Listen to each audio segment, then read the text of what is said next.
Hello there, howdy, and welcome to episode 7 of Story Shed. Thank you for joining us. We are the storytelling podcast for children of all ages, adults too, tortoises, tarantulas, turnips. Anybody out there who wants to listen, you are more than welcome. Today's story is a story all about siblings, and I'm sure there's lots of you out there listening who've got a brother or sister who will be able to relate to the story today.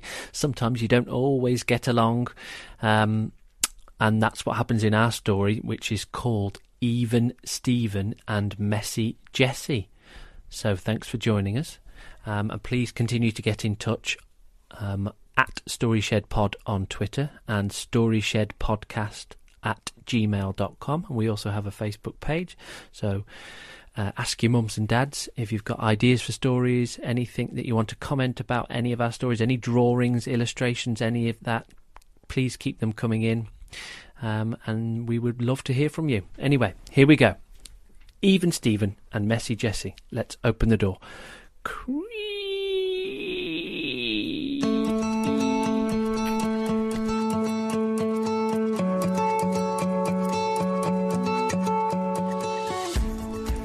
Story Shed, Episode 7. Even Steven and Messy Jessy. Steven liked things even. He liked things in order and not out of place. Not a cupboard left open, a gap in the curtains, or an untied lace. He liked his socks in his sock drawer, and his pants to be in theirs. He would straighten up the pictures every time he went up the stairs. Books on the bookshelf, and not strewn across the floor. His dressing gown should always be on the hook behind his door. In colour order was how his DVDs were organised, and his teddies were arranged on his bed according to their size. Inevitably, things in Stephen's life weren't always as they should be, and this would often make Stephen somewhat unhappy. He couldn't order everything in his life, not least his little sister Jessy, whose middle name, if it wasn't Jane, would definitely be Messy. Now Stephen found it hard to remain calm when Jessy made a mess, when she thought that the stairs were there to house her shoes, or the living room floor was ideal for dumping her dirty dress. He would take a deep breath and slowly count to 10, watching in horror as Jessy lost the lid to yet another pen. Stephen would turn white at the awful sight of Jessy's favourite hobby, when she would be deep in the throes of picking her nose and then flicking them at their poor cat Bobby.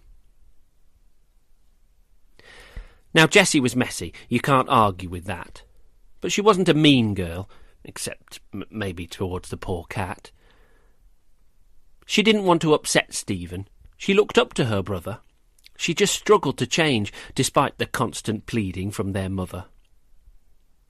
But one fateful day, Stephen could take it no more and reacted too rashly without thinking, and it took a real effort from both siblings to stop their relationship from sinking. You see, a little trick of Jessy's was to balance her drink on the arm of the settee, not on a coaster on the table where Stephen left his regularly. Now this sometimes resulted in spillages on account of it being a rather perilous habit, and the glass would hit the ground long before anyone had the chance to grab it. Now one Sunday afternoon, Jessy balanced her milk there just as she always did, and inevitably her elbow knocked the glass, which fell to the floor and then managed to skid to the other side of the room before emptying all over Stephen's laptop. Stephen watched this unfold as his blood ran cold and his eyes looked like they were going to pop. With a fizz and a crackle, the laptop was dust. But Stephen didn't shout or rage or cuss. He rose from his chair and headed up the stairs, straight into his sister's bedroom, which was covered in a thick layer of mess. He picked up some scissors, and with heart pounding fast, he knew how to punish Jess. One by one, he cut the hair of Jessy's prized doll collection. Jessy reached the door, and at what she saw, her face turned a bright red complexion. Her most treasured possessions were ruined beyond repair, and her bedroom floor was now covered in hair. "It was an accident!" she screamed at her spiteful big brother, who simply shrugged before cutting the hair of another. Jessy cried, and she cried. It felt like someone had died, and Steven started to feel a little queasy inside. He returned to his room so ordered and clean. Should he really have been that mean? Yes, he decided, she broke my laptop, and her constant messiness has to stop. Many days passed, and between the two not a word was spoken. But eventually, from deep within, some feelings of remorse were awoken. At breakfast one morning, over a bowl of hot porridge, completely in sync, they both muttered, "I'm sorry." Steven's laptop was replaced. In fact, it was insured. But the doll's hair loss, alas, could never be cured. Which made it all the more surprising to Jessy, when one day she came home to find not only her bedroom not messy, but brand new dolls arranged on her bed in a line. Steven said, "I sold my laptop and bought these." Jessy couldn't have been more pleased, and she hugged her brother for perhaps the first time. So from now on, Jessy is sure when she has a drink to use a coaster, and she puts away her shoes and even cleans the crumbs from beneath the toaster. And Steven has decided not everything can be perfect. The stress is just not worth it. He doesn't always straighten the pictures. He might leave the curtains half open, and even his room can become a little bit messy. Because after all, life is too short to not at least occasionally be a little bit Jessy.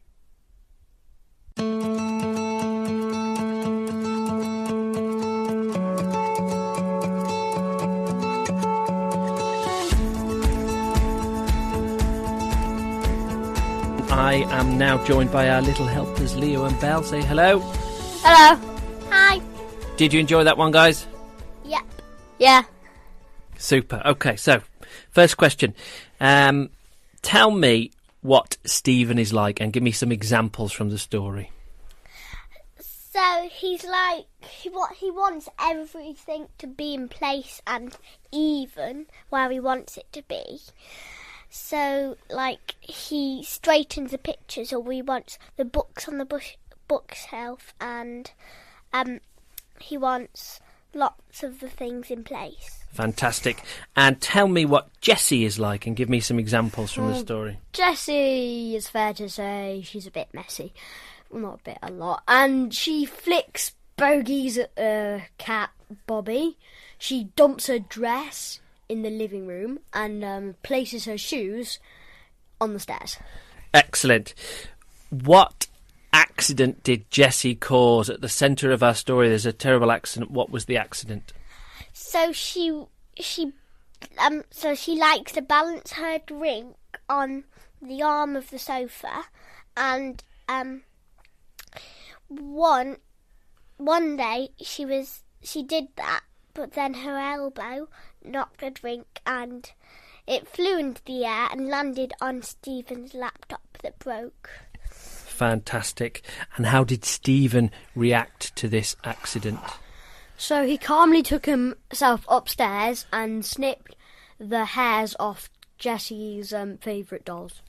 And in this incident, how were our two main characters feeling? Can you describe their emotions a little bit? So Jessy was very sad and cross with Steven. And Steven? Steven was also cross, but he was getting a hint of guilt inside. Fantastic. When did the two siblings make up? Over a bowl of hot porridge, which I like. Good. And did one of them instigate it? No, they both muttered sorry when they were eating it. Excellent. What did Steven do to repair their relationship? So, so he got a new laptop, but instead, because he was feeling quite guilty and sorry for Jessy, so instead he sold his laptop and bought new dolls. Excellent. It says then, when he's given her the new dolls, it says that Jessy and Steven hugged for perhaps the first time. It's a very sad line, isn't it, that? What does that tell us about their relationship previous to this? That it wasn't very good and they didn't really get along that well. OK. If there is an overall theme to this one, an overall message, what do we think that might be? That be happy that you've actually got a sibling, because some people might not have one and they won't have time to spend time with someone. Lovely. Anything else, Leo? Treat your siblings nicely. Okay, super. So are you going to take that message on board, both of you? Maybe. Yes. Good. Okay. Thank you very much, guys. That was super. We'll see you next time. Say bye-bye. See ya! Bye.